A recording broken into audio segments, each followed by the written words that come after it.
obviously joined here by Shkodran Mustafi. We have a few people lining up to ask questions. So if you can raise your hand if you want to ask a question, guys, and then we can start from there. I know we're recording. If you could just raise your hand on the icon on the computer, that'd be fantastic. First raised hand is John Cross from the Daily Mirror. Let's go, John. Okay. Hello, Shkodran. Thanks so much for joining us. Nice to see you. It's been a remarkable few months for you, the ups and downs. I mean, you know, fighting your way back into the team, coming back so strong last season, and then obviously the setback. What does that say about your determination and your spirit to come back and play for this team and for this club?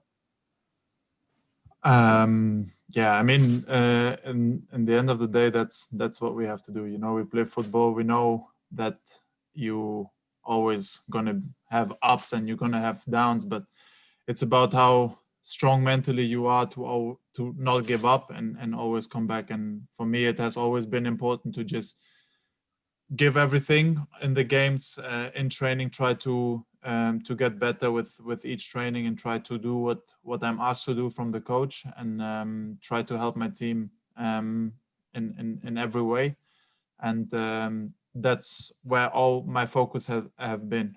You know, before I got injured and even during the rehab that I did, I wanted just to come back as strong as I possibly can to be there for the team when I'm needed, and that's always my motivation. You know, at the end of the day, we play football to win games, to celebrate with our teammates, to be around the team as much as we can, and then to try and put your best performances on the pitch. Clearly, the manager has been very important for you, but you know, the semi-final, that was you know, your challenge there when you did the injury epitomised your, you know, performances throughout that tournament, the FA Cup, and then to miss the FA Cup final must have been so difficult, you know, and you're only coming back now. How do you reflect upon the last few months? Yeah, it was difficult for me personally, you know, because it's a second FA Cup final that I missed. But for me, the main thing was that I could help the team to go to the final. So, and then I enjoyed watching them win the final, and enjoyed watching them win the Community Shield as well. So for me, it was more. I more enjoyed than I was frustrated not to being part, because I think, you know, we live in this dressing room, and when you are injured but you see your team is winning, that kind of lifts you as well, you know, from the rehab. So for me, it was of course not nice to miss the final, but at least I was happy for all the team, for the fans, for everyone at this club, that in the end we made it, and we lift the trophy. Thank you from me. Good luck tomorrow. Thank you very much. Okay, Mark from the Press Association. Hi, Shkodran.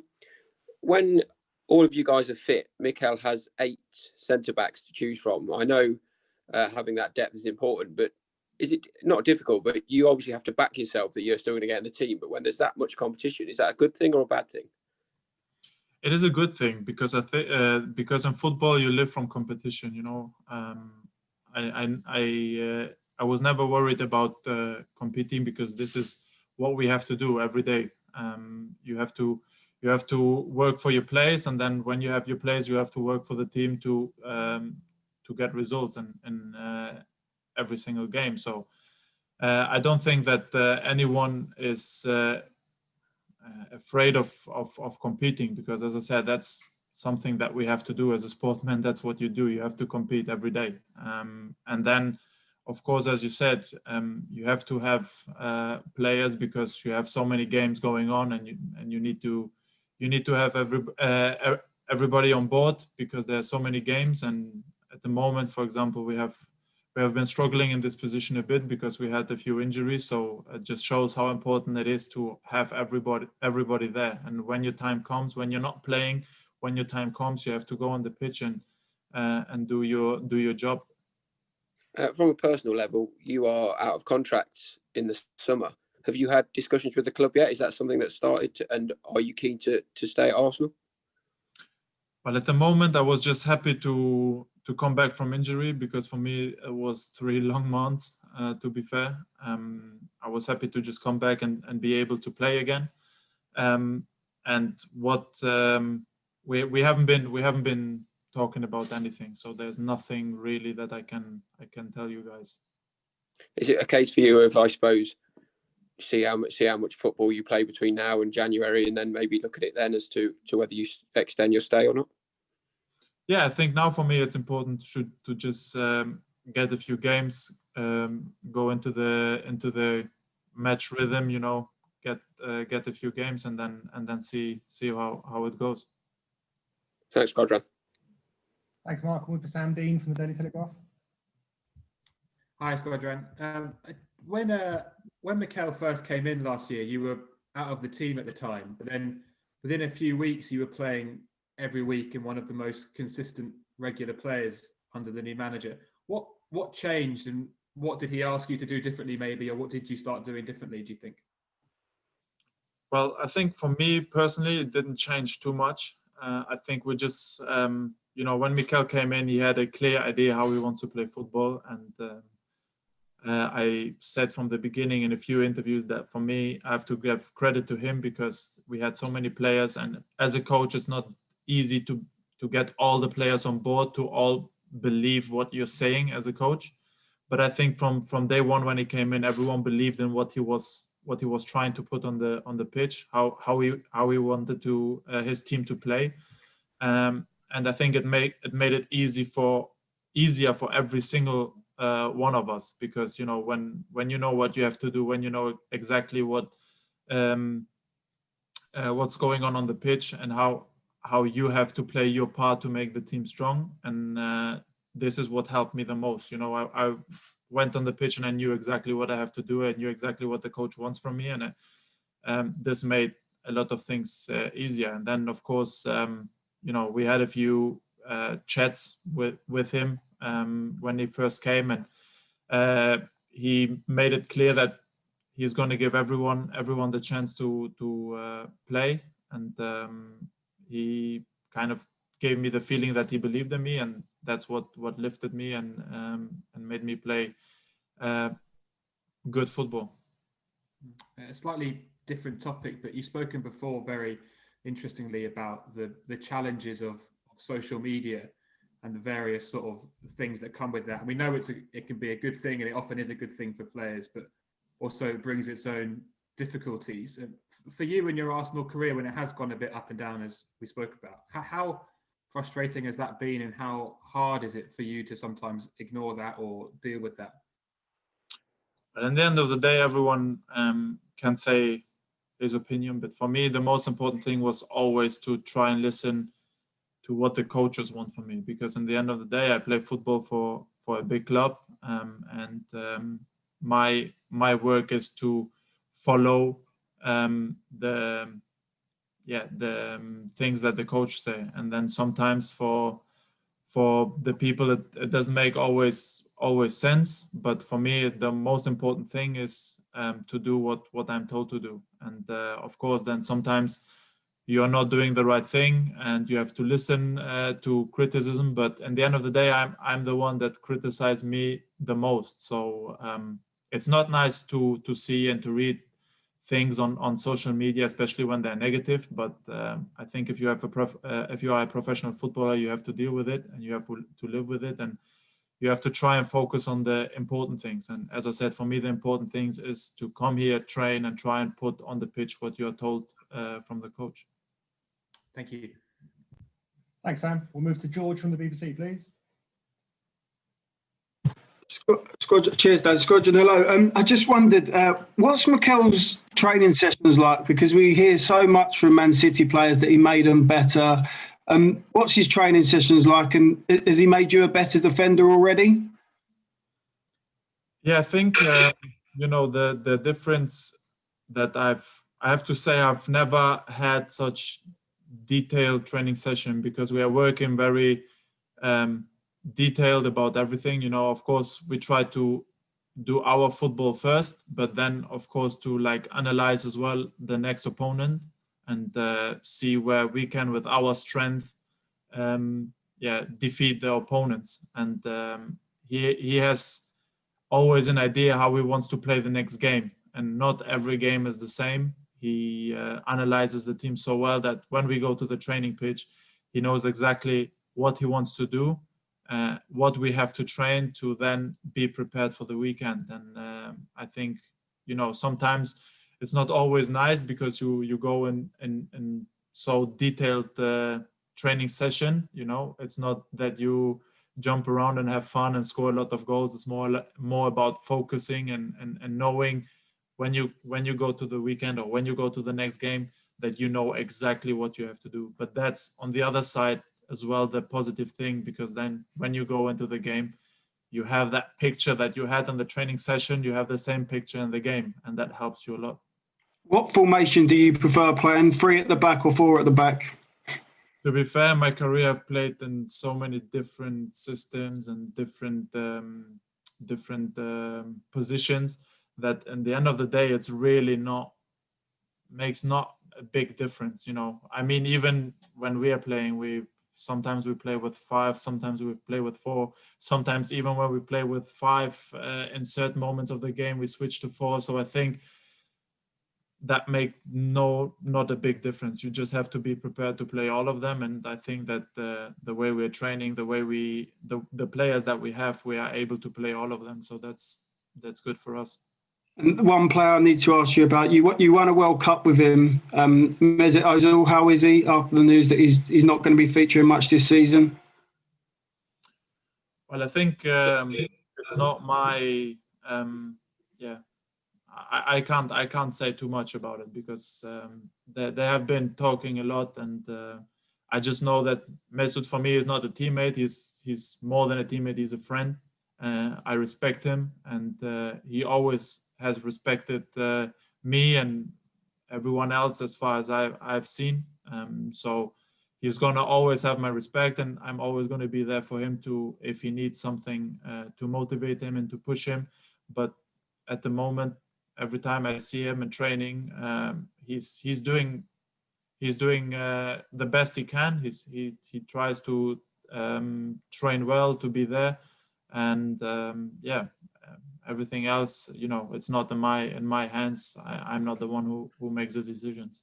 Thank you very much. Good luck tomorrow. Thank you. Thank you. Okay, we'll now move to James Rogers from the Argos in Ireland. Welcome, James. Thank you. Shkodran, just ask you what you know about the opposition tomorrow, what sort of game you expect from them. Well, to be fair, it's not a team that I knew very well, but of course we have watched them and we have seen a few games and the way they play. But in the end of the day, you don't have to analyze the opponent that well when you see that they're in the Europa League. That means that they have achieved something to be in this competition. They're a good side. They play to their strength, and you know, if you let them play what they would like to play, then of course it's going to be a difficult game. Yeah. You obviously only played a short amount of time against Leicester. Do you feel you're ready for 90 minutes tomorrow? Well, I hope. You know, I played my first 45 against Leicester, and now, well, you would wish to have more time between the games, but that's the saddle we have to go. And but I feel ready to go again for 90 minutes. Thank you. Thanks, James. We'll have the last couple now. Firstly, Ian from TalkSport.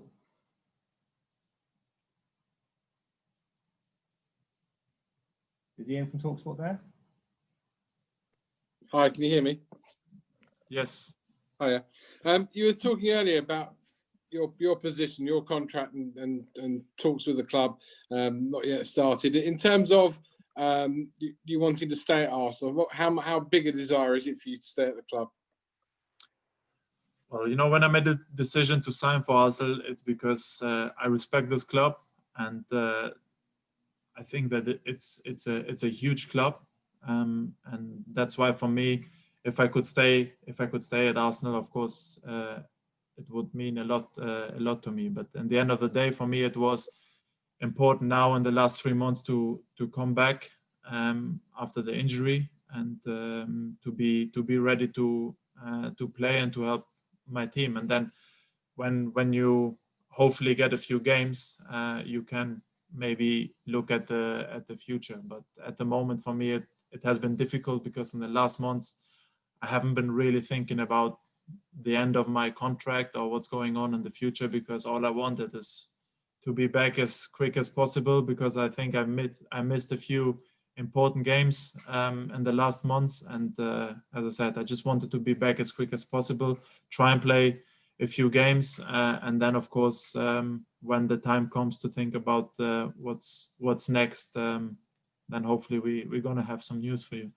And just one on the Europa League. The Premier League teams already lost. Liverpool have already lost this season. Man City have made an uncertain start. So any position in the Premier League is up for grabs this year. But does the Europa League still represent, maybe for a team like Arsenal, their best way back into the Champions League in a year's time? It is a option, of course. I mean, in the last years we have been very close to win it, and of course, when you win it, you go into Champions League. But if you look at the Premier League, you have 38 games that you can play. I think if you look at the amount of the games, probably, of course, the Premier League is the most important competition, but the Europa League is a competition that gives you the way to go into the Champions League, and it's a competition where you can win a title, and it's not a bad title to win, the Europa League. So that's why I think it is a very important competition for us. Thank you. Good luck. Thanks, Ian. And now finally, Ian Bolton from Sky Sports. Hi. Look, just going back to what you were saying about Mesut Ozil, you say, you know, he's a friend, he's doing the best he can. You've known him many years. Do you sense that he was expecting to be left out of the Europa League squad and the Premier League squad? Well, to be fair, I can't look into his head. I can only see what he's doing at the training ground and what he's doing on the pitch. And I felt that he always was trying his best. And in the end of the day, I think no one expects or no one wants to be left out. But as I said, this is something that I'm not making the decision. So for me, it's difficult to tell you something. I think probably you guys know more than me about it. So as I said, for me, he's a friend. I'm always going to respect him. I'm always going to be there for him if he needs someone to motivate him, to push him to keep going. But he's so long in this business and he has played so many games that I think he doesn't really need to be motivated, because I see him very motivated. You don't notice any change in him at all? Sorry? Do you notice any change in him or not? Of course, if you are not in the squad, of course you're going to be disappointed, and even him. You know, I think the last thing you want to see is someone being left out and not being disappointed. I think that this would be the wrong thing. Of course, he was disappointed, but on the other side, he's experienced enough to deal with the situation, and I think, as I said, for me, the main thing is how I see him on the training pitch, and there's nothing I can say negative about him. Wish you well. Thank you. Thank you. Okay, everyone, thanks a lot. Just to confirm that all that content is live to go now. Thanks very much.